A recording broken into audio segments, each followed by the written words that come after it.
نہ روئے تو سارے پریشان ہو جاتے ہیں۔ ڈاکٹر حضرات جو ہیں وہ اس بچے کے پاؤں کے تلووں میں چونٹیاں کاٹتے ہیں، ہتھیلی پہ تھپڑ مارتے ہیں اور بچے کو رلانے کی کوشش کرتے ہیں،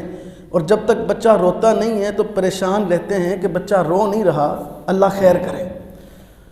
تو جب انسان دنیا پہ آتا ہے روتا ہے تو اسے روتے کو دیکھ کے لوگ خوش ہوتے ہیں۔ تو انسان کو ایسے اعمال کرنے چاہیے کہ اس دنیا میں زندگی گزارے، جب اپنے اللہ کے پاس جائے، اس دنیا سے جدا ہو تو پھر یہ خود مسکرا رہا ہو، لوگ رو رہے ہیں، اور اللہ آسمان سے اعلان فرمائے یا ایتھا النفس المطمئنہ، اے سکون اور اطمینان والی روح، ارجعی الی ربک راضیۃ مرضیہ، اپنے رب کی طرف لوٹ جا، تیرا رب تجھ سے اسی طرح راضی جس طرح تو اپنے رب سے راضی۔ فادخلی فی عبادی، پس نیک بندوں میں شامل ہو کے وادخلی جنتی، جنت کے اندر داخل ہو جا۔ یہ اللہ تبارک و تعالی نے انسان کو جو زندگی عطا فرمائی ہے، دنیا کے اندر یہ جو سانسیں لے رہا ہے، شب و روز گزار رہا ہے، ہر چلتی ہوئی سانس کے بعد، ہر گزرتے ہوئے دن کے ساتھ یہ بندہ یا تو جنت کے قریب ہو رہا ہے اور دوزخ سے دور ہو رہا ہے، یا پھر معاملہ الٹ ہے، ہر دن کے بعد، ہر گزرتی ہوئی سانس کے بعد یہ بندہ جہنم کے قریب ہو رہا ہے اور جنت سے دور ہو رہا ہے۔ کامیابی اسی بات میں ہے کہ بندہ دنیا میں رہتے ہوئے ایسے اعمال کرے کہ ان اعمال کی وجہ سے اللہ رب العزت اس بندے کو جنت کے قریب کر دے اور دوزخ سے دور کر دے۔ فمن زحزح عن النار وادخل الجنۃ فقد فاز۔ حقیقی اصل کامیابی یہی ہے کہ بندہ جہنم سے بچا کے جنت میں داخل کر دیا جائے، یہ حقیقی کامیابی ہے۔ اللہ تبارک و تعالی ہمیں اس کامیابی سے ہمکنار ہونے کی توفیق عطا فرمائے۔ رسول اللہ صلی اللہ علیہ وآلہ وسلم کے پاس دو لوگ آئے، اور وہ دونوں آدمی ایک ہی قبیلے سے تعلق رکھنے والے ہیں، ایک ہی قبیلے سے ان کا تعلق ہے۔ وہ اللہ کے رسول صلی اللہ علیہ وآلہ وسلم کی خدمت میں حاضر ہوئے، کلمہ پڑھا اور مسلمان ہو گئے۔ ان دونوں آدمیوں میں ایک آدمی وہ بڑا تیز ترار ہے، چست چلاک ہے، دوسرا اس کی نسبت ذرا سست ہے۔ اب یہ جو چاق و چوبند رہنے والا چست آدمی ہے نا، یہ فرائض کے ساتھ ساتھ نفلی عبادت بھی بڑی کرتا ہے، اور اللہ کے رسول صلی اللہ علیہ وآلہ وسلم کے پاس اس نے اپنا نام مجاہدین کی لسٹ میں بھی شامل کروا لیا کہ جب جہاد پہ جائیں تو مجھے ساتھ لے کے جائیں۔ اور پھر ایسا ہی ہوا کہ یہ آدمی اللہ کے رسول صلی اللہ علیہ وآلہ وسلم کے ساتھ میدان جہاد میں گیا اور دین کے غلبے کے لیے لڑتا ہوا جام شہادت نوش کر گیا، اور دوسرا آدمی وہ اپنے گھر، اپنے بستر پر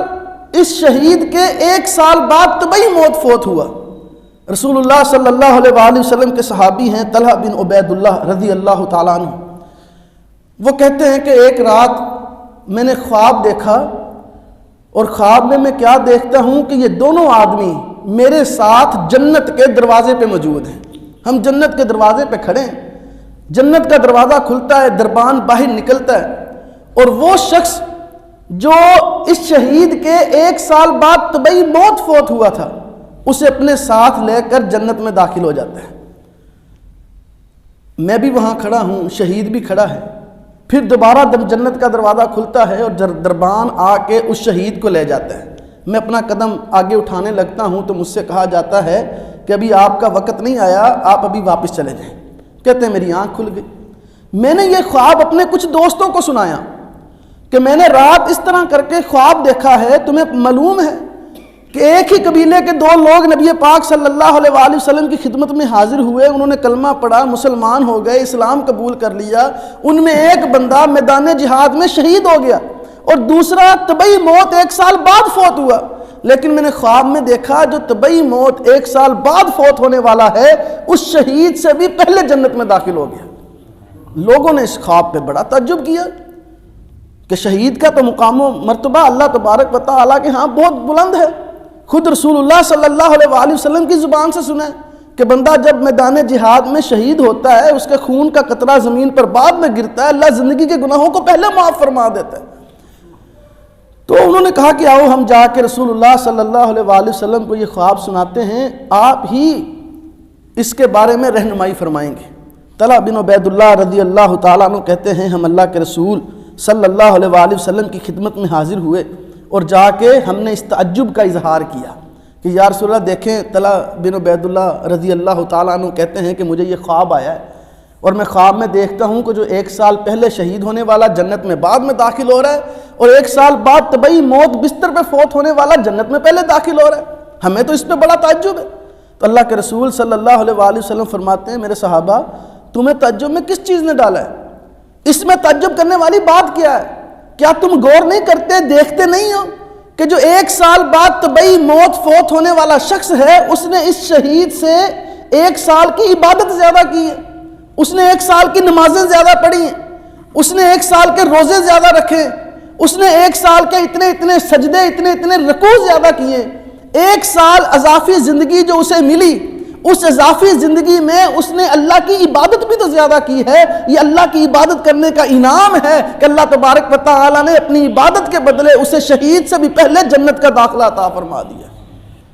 تو اللہ تبارک و تعالی نے انسان کے اس دنیا میں آنے کا مقصد بھی یہی بیان کیا ہے، وَمَا خَلَقْتُ الْجِنَّ وَالْإِنسَ إِلَّا لِيَعْبُدُونِ یا ایھا الناس اعبدوا ربکم الذی خلقکم من نفس واحدہ۔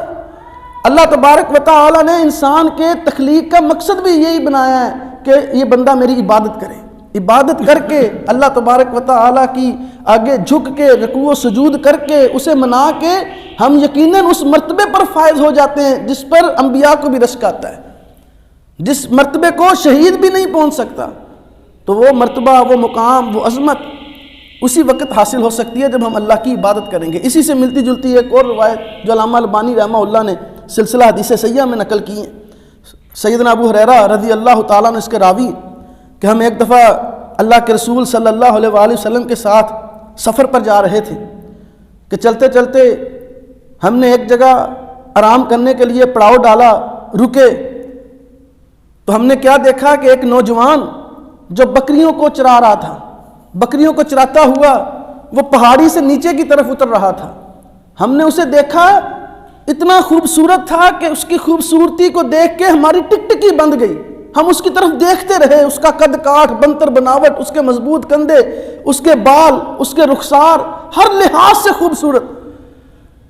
تو ہم میں سے ایک شخص کہنے لگا کاش یہ نوجوان اپنی جوانی کو اللہ کے راستے میں خرچ کر دے۔ جب رسول اللہ صلی اللہ علیہ وآلہ وسلم نے یہ جملہ سنا نا تو اللہ کے رسول صلی اللہ علیہ وآلہ وسلم فرماتے ہیں میرے صحابہ تمہارے نزدیک اللہ کے راستے میں جوانی خرچ کر دینا صرف اسی چیز کا نام ہے کہ بندہ میدان جہاد میں جائے اور شہید ہو جائے؟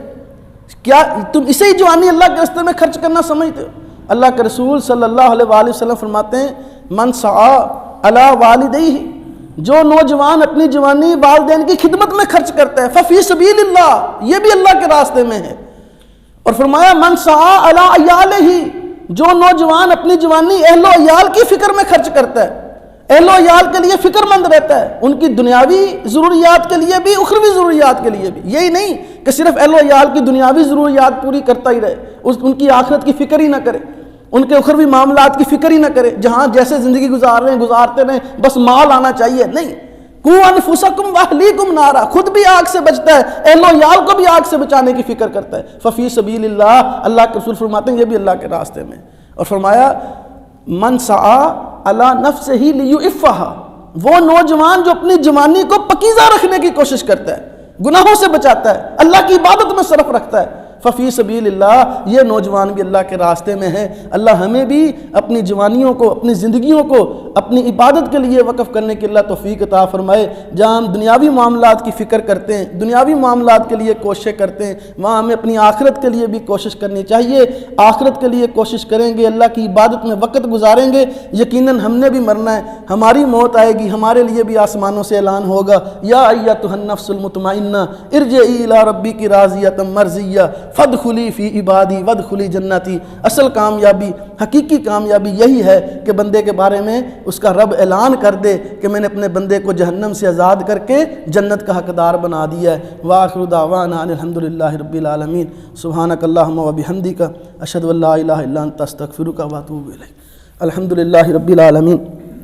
والعاقبۃ للمتقین، الصلاۃ والسلام علی رسولہ